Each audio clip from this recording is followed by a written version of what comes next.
Bismillahirrahmanirrahim. Assalamualaikum warahmatullahi wabarakatuh. Kembali lagi dengan saya, Rizky Irvani, yang kali ini kita akan membahas tentang dinamika hidrosfer. Yang pertama, berikut adalah ilustrasi perbandingan antara permukaan bumi dengan jumlah air yang ada. Sebelum itu, kita akan telisik tentang definisi dari hidrosfer, yang terdiri dari kata hidros yang merupakan air dan sfer yang artinya lapisan. Hidrosfer merupakan lapisan air yang ada di bumi. Nah, gelembung yang besar ini merupakan jumlah air di seluruh bumi. Totalnya itu ada volume sebesar 332.500.000 mil kubik.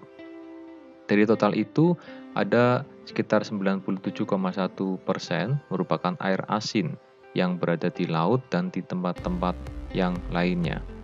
Kemudian dua gelembung kecil ini merupakan jumlah air tawar di bumi yang jumlahnya sekitar ada 2,9%, yang terbagi menjadi 2,24% merupakan air yang membeku atau es, air permukaan sebesar 0,61%, air tanah sebesar 0,005%, dan air yang ada di atmosfer sebesar 0,001%.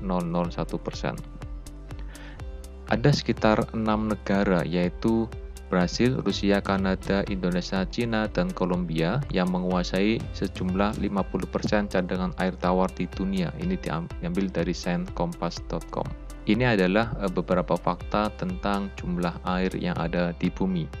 Selanjutnya adalah siklus air atau siklus hidrologi.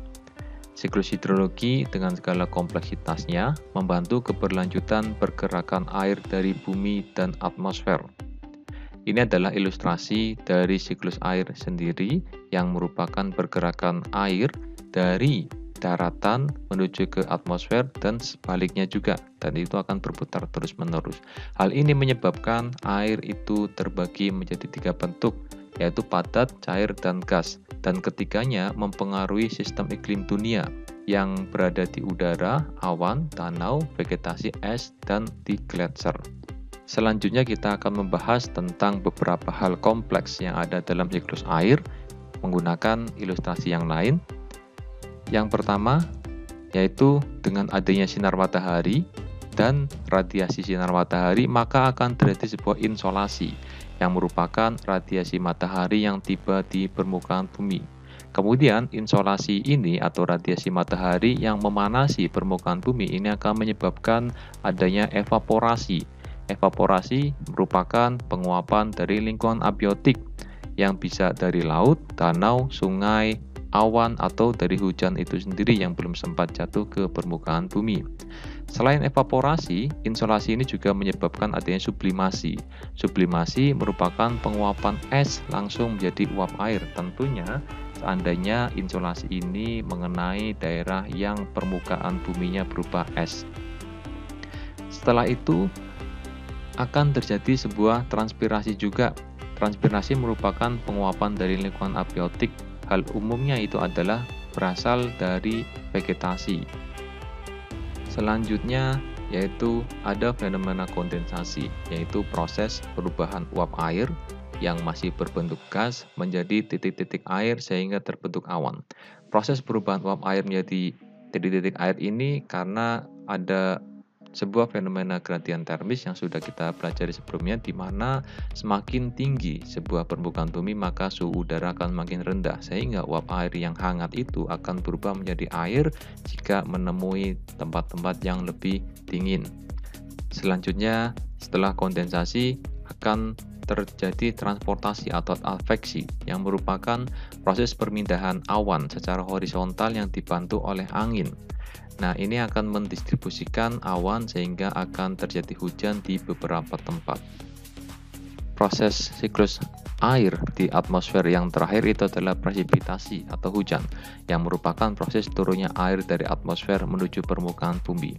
Nah, dengan adanya hujan ini menandakan bahwa pergerakan air di atmosfer itu akan berpindah menuju ke daerah permukaan bumi dan di dalam bumi. Selanjutnya yaitu adalah runoff yang merupakan aliran air di permukaan bumi. Runoff ini pada saat hujan maka akan terjadi sebuah aliran air yang ada di permukaan bumi.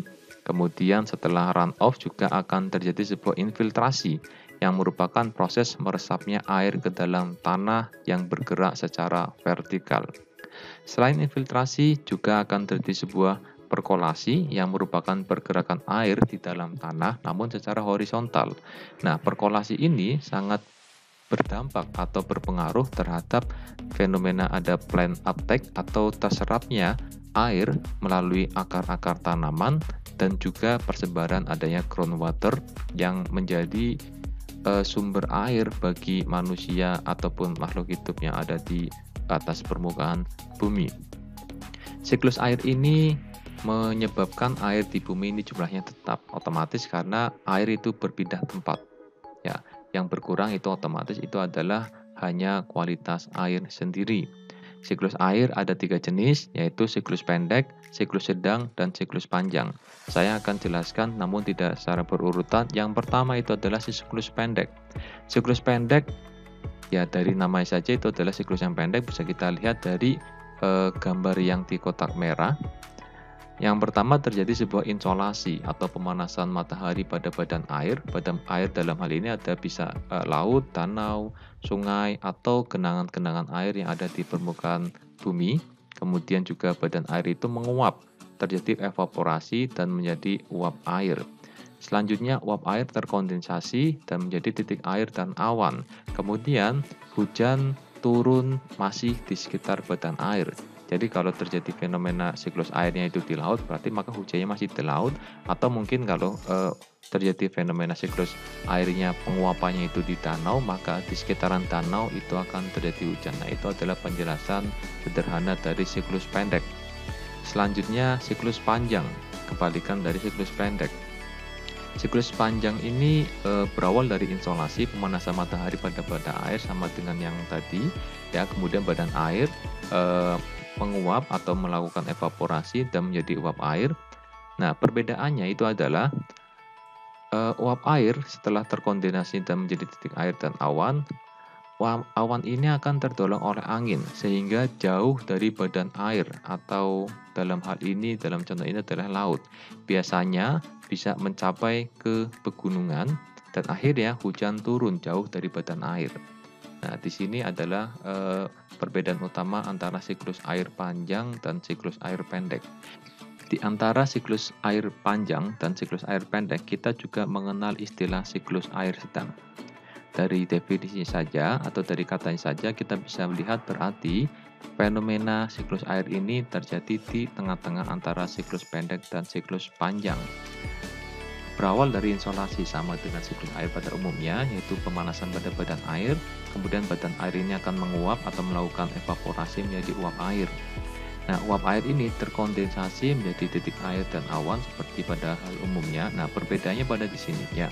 Awan terdorong oleh angin hingga jauh dari badan air, namun biasanya itu hanya mencapai pada daratan atau dataran rendah saja, tidak sampai ke daerah pegunungan. Nah, pada di daerah dataran rendah ataupun di daerah daratan itu sendiri, itu maka akan terjadi hujan turun yang tidak terlalu jauh dari badan air. Nah, itu penjelasan tentang siklus air. Sekian dari saya ucapkan terima kasih. Assalamualaikum warahmatullahi wabarakatuh.